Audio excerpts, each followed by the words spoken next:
Hi guys, in this video lecture, I'm going to discuss about how to install PHP in Linux operating system. That is Fedora, Red Hat, SU, SC, etc.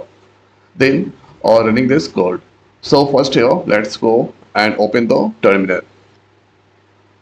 So terminal. Now this place you need to write the command sudo dnf install php minus CLI.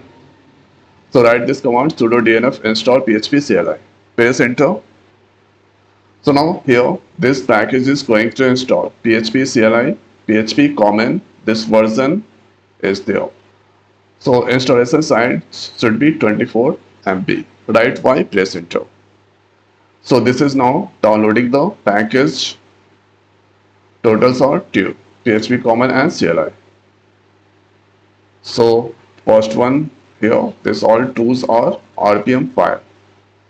Now this is installing. So this done here. Thereafter, let's use the killer command. Write php minus v.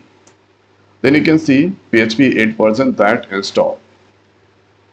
Thereafter, the next is let's run simple hello world code. So this is removing. Now thereafter, let's click on this save. So where do you want to save? Let's save on this document. Here, giving the name test. For PHP, we need to give the extension test.php. Press enter. So this is saved there. Now let's close this one also. Go on this document section. Here you can see this is the files. Right click, then open in terminal. By using ls command, you can see this list of files and directories are available. So this test file going to run.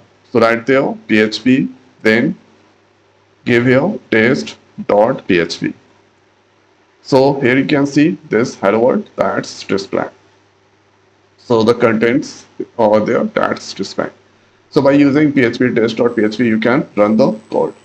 So this is the most simplest way we can install the PHP in Linux operating system, then run codes. So I hope guys this video is helpful for you. So now this video is over. So thanks for watching. See you next week. Thank you.